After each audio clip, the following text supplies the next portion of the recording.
Welcome. Today we're going to be doing an exploration of a film that was, well, so much more than just a film when it came out. We're talking about Forrest Gump. That's right. And when you think about it, this movie landed in 1994, and it wasn't just a hit. It became a genuine phenomenon. A cultural touchstone, really. It spanned decades of American history, all seen through the eyes of this one improbable life. Which is why we're going to do something a little different today. We're deliberately setting aside the step-by-step plot. Because everyone knows the story, the broad strokes. Run, Forrest, run, the box of chocolates. Exactly. So instead, we're going to focus on all the other elements, the things that really elevated this film beyond just its story. Okay, so what are we looking at? We're going beneath the surface. We'll look at the revolutionary technology it pioneered, the really complex and sometimes controversial changes from the original novel. And the casting, of course. The casting choices that defined careers? Absolutely. And then there's the intense political symbolism that made it such a lightning rod for debate. And it still resonates today, 3 decades later. So our mission, really, is to understand how this film went from being just an adaptation of Winston Groom's 1986 novel to becoming this undeniable piece of American cultural history. It's an exploration of memory, of technology, and of ideology. And just for context, for anyone who needs a refresher, it was released in July of '94, directed by Robert Zemeckis, screenplay by Eric Roth. And it was a colossal success right out of the gate, Colossal is the word. It won 6 Academy Awards. including Best Picture and Best Actor for Tom Hanks. And it grossed over $678 million worldwide, all on a $55 million budget? A pretty modest budget by today's standards. And, all those things, the technical achievements, the commercial success, the social interpretation, that's what led to it being preserved by the Library of Congress. Which is a huge deal. It is. So to really appreciate that impact, I think we have to start with the human element. Specifically, the casting decisions and how the film's characters were so sharply and often controversially changed from the book. Okay, let's unpack that. That point about the casting is crucial, and you have to start with the title role. I mean, the film's success rests so squarely on Tom Hanks's shoulders. It really does. And it's fascinating how quickly he committed. The sources say he signed on after reading the script for only about an hour and a half. An hour and a half? That suggests such an immediate connection with Eric Roth's version of the character. That immediate buy-in was clearly pivotal, but the preparation he did, that highlights the level of detail that went into the performance. You're talking about the voice. I'm talking about the voice. Oh. The origin of Forrest's distinctive voice is one of those great production anecdotes. He didn't just invent a generic Southern accent. No, he specifically incorporated the unique Southern accented drawl of Michael Connor Humphreys. The young actor who played Gump as a child. Yeah, and that decision ensures there's this seamless vocal continuity. It really grounds the character's voice in his childhood. It's a brilliant detail. But that detail about the accent, it kind of speaks to the much deeper creative decision they made, which was to completely reshape the character himself. Especially when you contrast him with the Gump from the original novel. Right. This is where the adaptation becomes radical. How so? Well, director Robert Zemeckis was very open about this. He noted they departed from the book substantially. In Winston Groom's novel, Forrest Gump was. He was anything but simple. He was actually much closer to a savant figure, wasn't he? That's the perfect word for it. The book describes him getting a perfect score in an advanced physics class. Which was a requirement from his football coach, of all things. Right. And at the same time, he's feeling subjects that most people find straightforward, like craft and gym. He had these highly specific, almost otherworldly talents. So the book's Gump wasn't just sort of passively drifting through history. He was actively, sometimes cynically, manipulating things or just succeeding wildly because of these specialized skills. Exactly. And the novel's version of Forrest had a much more fantastic, almost surreal trajectory. It bordered on the absurd, really. Like what other paths did he take in the book? Well, for one, he becomes an astronaut and goes to space with an ape. Okay. He was also a professional wrestler called the Masked Marvel and a world-class chess player. The film, as Zemeckis put it flipped the two elements. So what did they flip, exactly? They made the love story between Forrest and Jenny the primary focus. That became the emotional anchor of the film. And all those fantastic adventures. They became secondary. Or they were tailored, like the ping pong, to fit into the historical events that Forrest intersects with. And maybe most crucially, they sanitized his character. Completely. They made him what they called a completely decent character, always true to his word. They stripped away all the book's harsher edges. Including Forrest's own moments of cynicism or even accidental cruelty that are in the novel? Right, and you have to ask, did that decision making him purely decent? Did that set the stage for the political debates that the film would later spark? It seems almost inevitable. Absolutely, because by establishing Forrest as this inherently good, simple person guided by traditional values, the film creates this highly stable moral center. And that stability then serves as this incredibly sharp contrast to the chaotic, often self-destructive path of the film's other central figure, Jenny Curran. Portrayed so powerfully by Robin Wright. That character evolution, it just throws Jenny's tragic arc into such sharp relief. She becomes the necessary emotional counterweight to Forrest's simplicity. And Robin Wright's portrayal, it captures a character who is so deeply traumatized. It starts with her foundation as a victim of child sexual abuse at the hands of her widowed father. The script is very clear about the deep, painful roots of her later self-destructive behaviors. It's a very sympathetic portrayal of that trauma. Yes, and the source material details how her adult life is really a reaction to that. She becomes the embodiment of the excesses and the search for freedom associated with the 1960s counterculture. She lives this volatile hippie lifestyle. She struggles profoundly with drug use and addiction. And she engages in prostitution at various points. And this entire trajectory stands in stark contrast to Forrest's inherent goodness and stability. So the narrative is really using her life path to explore the pitfalls and, as critics would later argue, to pass judgment on that entire era. And then, of course, there's the emotional weight of her ultimate fate. She dies of an unknown, incurable virus. And that detail alone generated so much discussion. The source material reveals a fascinating discrepancy here about the filmmaker's intent versus the novelist's original intention. It's a point of really intense historical specificity. Winston Groom, the author, he intended for the illness to be hepatitis C. Which at the time the novel was set, and when Groom was writing, it was often just called non-A, non-B hepatitis, right? Or simply an unknown virus. It wasn't formally defined until April of 1989. So this fits the timeline and the context of Jenny's lifestyle perfectly. But the implication in the film, and what some of the creators said later, it shifted the narrative focus. It did. Some of the film's creative team, including the writer Eric Roth, have stated they intended the disease to be HIV/AIDS. Which was critical because the film came out during a peak period of the AIDS crisis and awareness. Exactly. So whether you read it as hepatitis C or HIV/AIDS, Jenny's death was ultimately designed to symbolize the demise of a certain way of life. A fact that, as we'll get into later, deeply factored into the film's political interpretation. Okay, let's move to another essential character, one whose arc is just as central to the film's emotional success. Lieutenant Dan Taylor, played by Gary Sinise. A phenomenal performance. It is, and it's interesting that he wasn't the immediate first choice. High-profile actors like Joe Pesci and Kevin Bacon were considered for that role. But Sinise's casting turned out to be definitive. And partly because his connection to the role was so personal, so rooted in empathy. He drew direct inspiration from observing the struggles of Vietnam War veterans, didn't he? He did. He specifically mentioned veterans within his wife's family who shared their experiences, the psychological toll they faced when they came home. And his performance just taps into this incredibly complex emotional territory.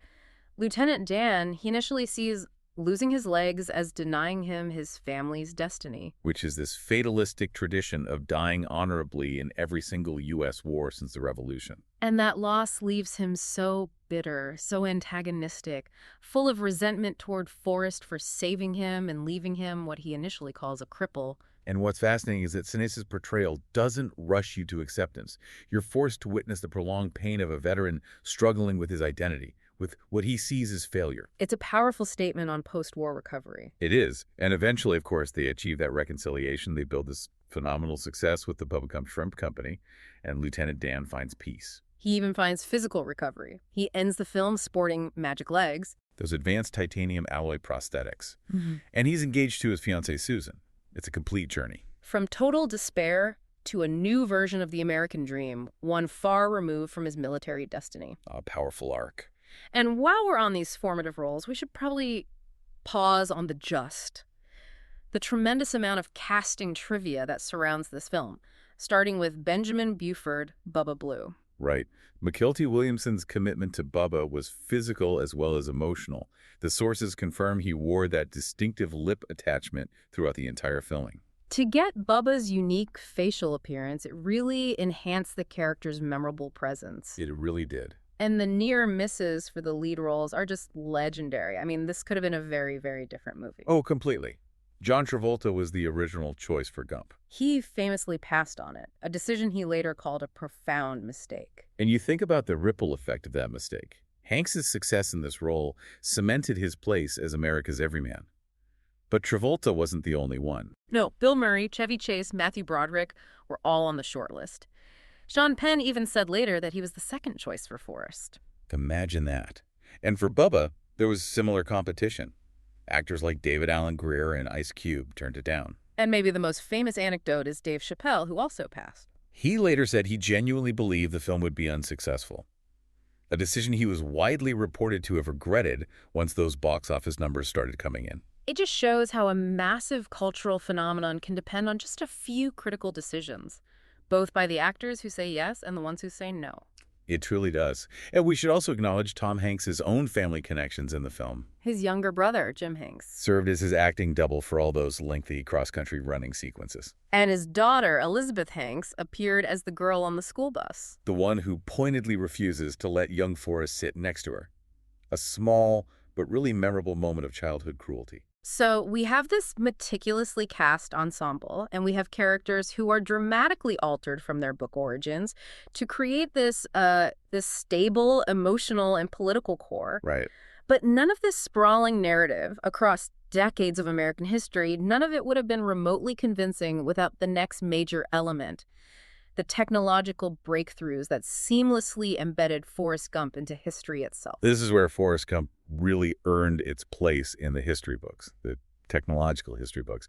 This is why it became required viewing for visual effects studios across the globe. The work done by Ken Ralston and his team at Industrial Light and Magic, ILM. It set completely new standards for integrating actors into archival footage. Yeah. They essentially pioneered a kind of high-definition, believable, deepfake style of historical interaction. Okay, so let's unpack the specific techniques here, because this was so much more than just simple cut-and-paste editing. Oh, far beyond. They used a whole suite of complex CGI techniques to get that seamless integration. We're talking about things like chroma key, which is the technique of compositing two images together based on color hues, using blue or green screens.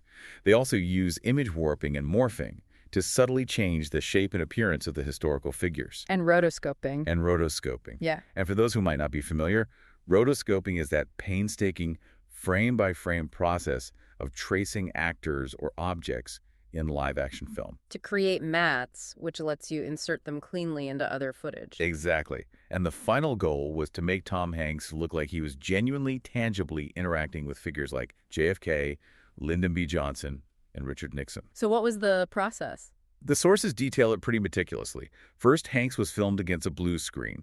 He had reference markers, so his body position and his eye lines would perfectly align with the archival footage they were using. But the biggest challenge wasn't just getting him in the shot, it was the dialogue.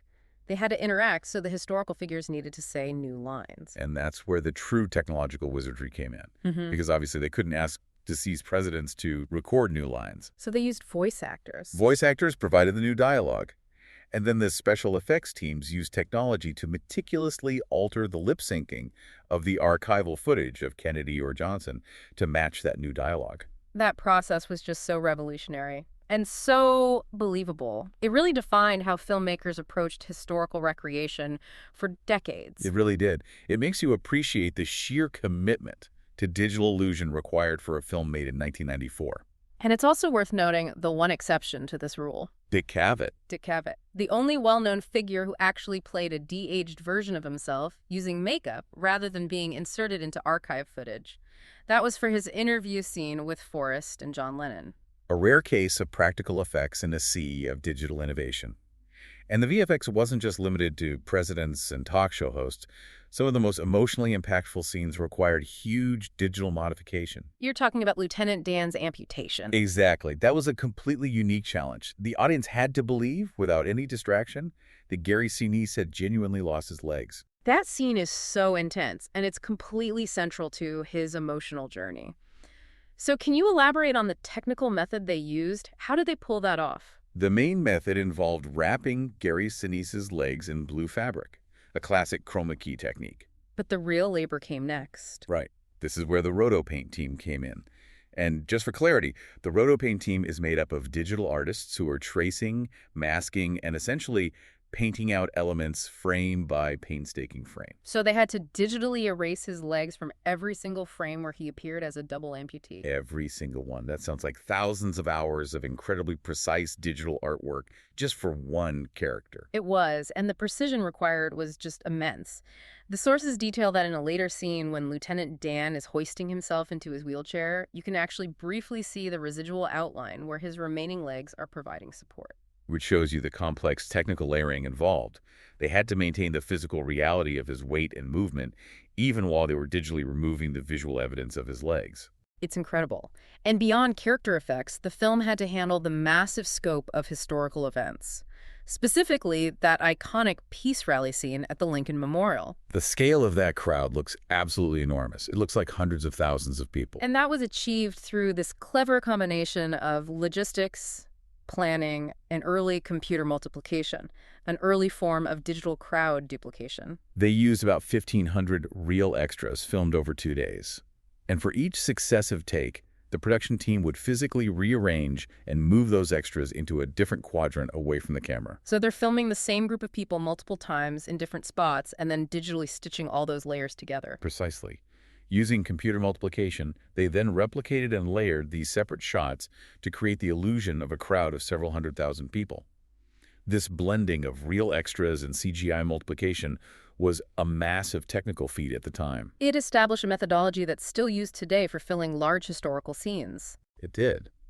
And the Vietnam sequence was equally complex, especially that terrifying moment when Forrest rescues Bubba from the napalm attack. Amidst all that chaotic shelling. That scene blended high-stakes stunts, meticulously controlled practical explosions, and CGI enhancements. They used stunt actors initially for compositing. Then Hanks and Williamson were filmed separately. And Williamson was supported by a visible cable wire as Hanks ran with him? Right. The explosions were filmed separately, and the actors were digitally inserted to look like they were just in front of them, increasing the sense of peril without actually putting them at risk. And even details like the jet fighters and the napalm canisters. All added by CGI. It's remarkable how much technological lifting the film did while still feeling like such an emotional human story. And this focus on seamless illusion, it even extended to the physical locations. The film is set in Greenbow, Alabama, but we know most of it was shot elsewhere. That's often the case. But the specific locations are worth noting.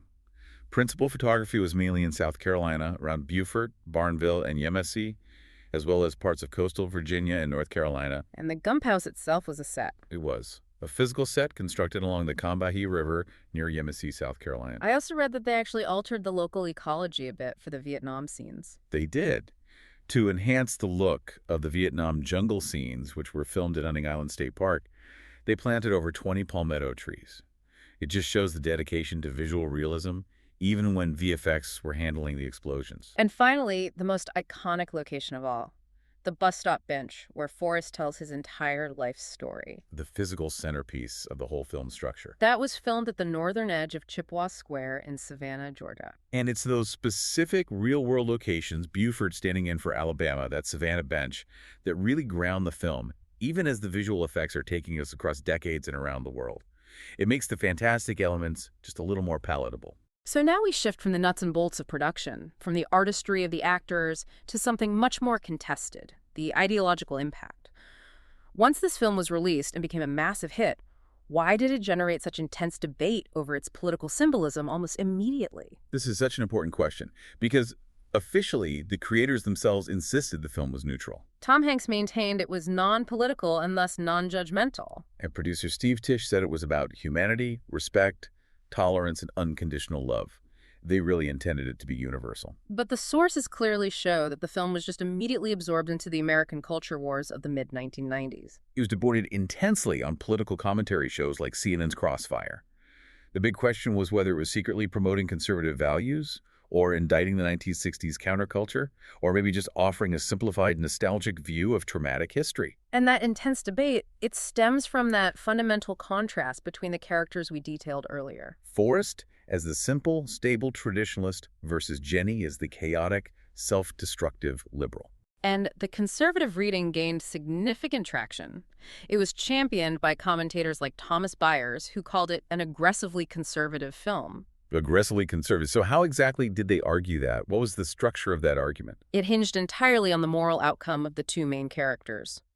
Forrest's life, guided by his mother's traditional wisdom, is portrayed as honorable, successful, and fundamentally decent. Whereas Jenny's life is a cascade of self-inflicted wounds, drug use, promiscuity, affiliation with the anti-war movements, all leading to her tragic and symbolic demise. National Review even included it in its best conservative movies list. They argued that Gump was far too smart to embrace the lethal values of the 1960s. So in that interpretation, the film is basically a morality play. The traditional American dream, rooted in stability and simple goodness, ultimately triumphs over the perceived excesses and moral relativism of the cultural revolutions of the 60s and 70s. And commentators supporting that view pointed to the film's highly selective portrayal of history. Right. Jennifer Highland Wang, who was a prominent critic of the film's politics, she argued that the film idealizes the 1950s. She specifically noted the lack of any visible whites-only signs or overt racial strife in Gump's Southern childhood. A sanitized view of that decade that conveniently ignores the painful historical realities of the era. And if the 1950s are presented as sanitized and innocent, what impact does that have on how the following decades are portrayed? It makes the transition to the 1960s seem inherently more chaotic and confusing by comparison. And Wang argues this contrast is intentional. It's designed to critique counterculture values and reaffirm a return to conservatism. She makes a compelling case that the screenplay deliberately transferred all of Gump's flaws and most of the excesses committed by Americans in the 1960s and 1970s onto Jenny. Essentially using her as a scapegoat for the cultural sins of the era. And in that context, Jenny's death from the unnamed virus becomes a powerful, even aggressive symbolic statement. It goes way beyond simple tragedy. If you connect this to the broader political picture, Wang's analysis is that Jenny's death symbolizes the death of liberal America and the death of the protests that defined a decade. An incredibly strong reading. And that ideological reading was powerful enough that Republican politicians at the time, like presidential candidate Bob Dole, they actively adopted the film's message. Interpreting Gump as a success story that showed no matter how great the adversity, the American dream is within everybody's reach. A message that perfectly supported their political platform. It's so clear that the creator's intention of non-judgmental neutrality was just completely overwhelmed by the public's desire to find ideological meaning in this epic historical traversal. And the film's most recognizable piece of visual symbolism, the feather, that also fueled this interpretive fire.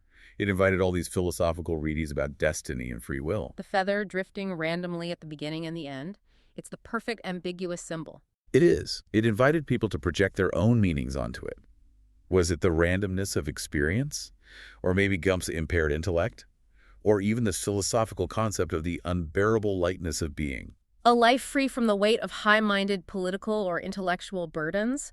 What did the cast and crew themselves say about the feather? The sources show a few different readings. Tom Hanks himself said the feather represented destiny, defined by how we choose to deal with the chance elements in life, the unpredictable things that land at our feet. And Sally Field, who played Mama Gump. She compared it directly to fate, asking the audience to question, was it planned or was it just perchance? And Ken Ralston, the VFX supervisor, who actually created the feather's trajectory. He just likened it to an abstract painting, meaning so many things to so many different people. Its ambiguity is arguably its greatest strength. It allows both the conservative reading and the neutral reading to coexist. Sure, but not all critics were enamored with this ambiguity, or with the character himself. There was a significant critical counterargument that dismissed the film as simplistic nostalgia. Absolutely. Critics like Janet Maslin, she went further than just calling it sentimental. She famously called Gump a hollow man. Right. arguing he was so warmly embraced precisely because he embodied absolutely nothing. Maslin saw Gump as self-congratulatory in his blissful ignorance, which made the film's success problematic. It celebrated a lack of engagement with complex historical truths. This sounds like the glamorized nostalgia argument. It is. Critics like Bruce Cowan and Gerald Mast noted that Gump's dimness was a metaphor for this glamorized nostalgia. They suggested he was a blank slate. So, by making Forrest simple and decent, the film allowed the baby boomer generation, its primary audience, to project a simplified, left traumatic memory onto the painful, conflicting historical events of the latter 20th century. Gump simplifies the complex. And that critique definitely gained traction over time. It led to a notable reevaluation of the film's merit. And the most telling sign of this critical shift happened years later. That would be the 2015 poll of Academy members. Right. When they were given a hypothetical second chance to vote for the 1994 Best Picture Oscar, they said they would have awarded it to The Shawshank Redemption instead. Over Forrest Gump. Which suggests that while the film was a massive commercial and initial award success, its critical standing dimmed over the decades in favor of a film perceived to have a deeper, more enduring cinematic quality. But regardless of any ideological or critical debates, the sheer commercial power and its subsequent legacy are just undeniable. Let's review the film's massive economic and cultural footprint, starting with the box office. This film was a giant. It was an immediate powerhouse. The film grossed over $8 million in its first 2 days alone, and it had a colossal opening weekend of over $24.4 million. Which, at the time, set a record for Paramount's biggest non-holiday opening weekend. And its dominance wasn't fleeting. It maintained incredible momentum throughout 1994. For the first 12 weeks of its release, it stayed firmly in the top 3 at the U.S. box office, topping the list 5 separate times. It initially lost the title of top-grossing film of 1994 to The Lion King. But after a reissue following its Oscar nominations, it regained the title. Beating The Lion King to become the highest-grossing film of the year in the U.S. and Canada, it ultimately sold over 78.5 million tickets in its initial run. Just staggering numbers. But despite that monumental revenue, over $678 million worldwide, this success leads us directly to that infamous successful failure accounting controversy. Okay, so how does a film that grossed that much money supposedly end up in the red, according to the studio? We need to explain this clearly for the listener. This is a textbook, though highly controversial, example of what's often called Hollywood accounting. The film was reportedly $62 million in the red, according to Paramount's internal figures, even with hundreds of millions in revenue. So how does that happen? How do they make the net profit figure stay at 0 or below? The calculation is designed to inflate costs, to minimize the share of profit that goes to anyone contracted for a percentage of the net profit. So costs like distribution fees, which Paramount pay to itself. Right. Advertising expenses, inflated overheads, all of that is deducted before any net profit is calculated. These deductions often ensure that while the film has grossed a fortune, the ledger for net profit always stays at 0 or in the negative. And the major victim of this specialized accounting was the original author, Winston Groom. Correct. Groom was contracted for a 3% share of the firm's net profits. And because of this strategic accounting, he was initially told the film had no net profit.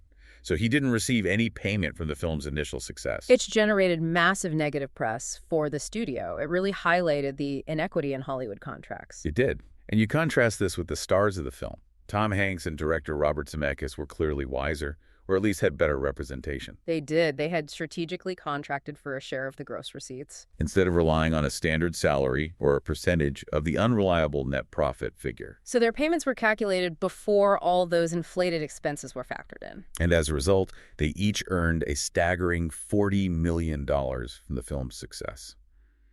Groom eventually resolved his legal dispute, and he received a large contract for the rights to the sequel novel, Gump & Co. Even though that sequel film was ultimately never made. Never made. And speaking of Gump & Co., it's intriguing that the sequel novel itself incorporated the real-life events of the first film's success right into Forrest's timeline. Yes, the novel version of Forrest Gump runs into Tom Hanks and attends the Academy Awards. It just blurs the line between the fictional character and his real-world cultural impact. But the film project was halted due to a world-altering event. Right. The sources say Eric Roth had written a screenplay for the sequel in 2001. It was intended to start with Forrest dealing with his son having AIDS, a potent emotional core. So why did the project stop? Roth Zemeckis, and Hanks were scheduled to meet to discuss it on September 12, 2001. After the attacks on September 11th, they decided that the story, with its focus on historical traversals and specific contemporary issues, it was just no longer relevant in that profoundly changed cultural and political climate. And the project was dropped indefinitely. That's right. Beyond the box office, the film's musical identity contributed enormously to its cultural footprint. It helped define that journey through American history. The soundtrack, with its 32 songs, was a colossal commercial success. It sold over 12 million copies. And the music was highly deliberate. It was carefully curated to support the film's historical themes. The music producer, Joel Sill, confirmed that director Zemeckis insisted that all 32 songs featured had to be by American artists, spanning the 1950s to the 1980s. So why the strict focus on American artists? The choice was made because Zemeckis believed American music was the only kind of music that Forrest, given his simple tastes and background, would realistically buy or listen to. So it helped ground the film in its chronological journey through American history. Exactly. Featuring everyone from Elvis Presley and Bob Dylan to The Doors, Jimi Hendrix, and Lynyrd Skynyrd. It ensured the auditory experience matched the visual nostalgia. And the film's accolades really solidify its status as a cultural touchstone that transcended just commercial success.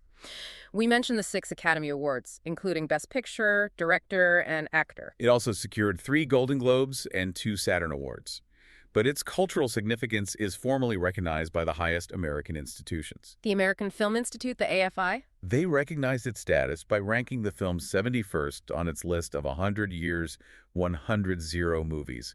And the film gave us one of the most quotable lines in cinematic history. Mama always said life was like a box of chocolates. You never know what you're going to get. Which ranked 40th on the AFI's list of 100 movie quotes. But maybe the most enduring accolade, and the one that really wraps up our entire conversation, is its selection for preservation in the National Film Registry in 2011. And the criteria for that selection, it tells you precisely why this film matters beyond its initial release or its critical debates. What's fascinating here is that the registry cited the film specifically for 2 major reasons. First, for its technological innovations. That pioneering digital insertion of Gump seamlessly into vintage archival footage, acknowledging its lasting technical legacy. And second, it was cited for its resonance within the culture that has elevated Gump to the status of folk hero. They acknowledged its effort to engage both playfully and seriously with contentious aspects of the era's traumatic history. that citation just perfectly encapsulates this entire exploration. The film is a monumental blend of technology, highly debatable ideological interpretation, and a character that, despite being digitally inserted and dramatically simplified from the book, captured the American public's imagination. And finally, we should note its enduring global legacy, including the official authorized Indian remake. Right, Lal Singh Chaddha, released in 2022. Starring Amir Khan. And it adapts the storyline to events in India between the late 1970s and 2010s. Lal Singh traverses events like the emergency and the Kargil War. Which really shows how the core themes of the narrative, the simple, innocent character witnessing history unfold, are globally relatable, regardless of the specific historical context. We've covered everything from Tom Hanks' use of a child actor's accent, to the ethical debates around Hollywood accounting, and the groundbreaking digital erasure of Gary Sinise's legs. This whole exploration just shows that Forrest Gump is far more than a sweet story about a simple man. It's a complex narrative artifact from 1994. It reflects these deeply held and often conflicting beliefs about American innocence, political change, and technical mastery. And what stands out now after reviewing all this is how successfully the film used those groundbreaking visual effects to create what the National Film Registry called an elevation of Gump to the status of a folk hero. We've discussed all the controversial interpretations, the critique of the counterculture, the idealization of the past, the deliberate changes from the cynical original novel, and the intense labor that went into making him a credible witness. So, considering all of this, what does Forrest Gump ultimately represent about the American memory of the latter 20th century? Does he simplify history for comfort, or does his journey genuinely help the audience reckon with a traumatic past? And that is a final thought for you, the listener, to consider. Thanks for listening.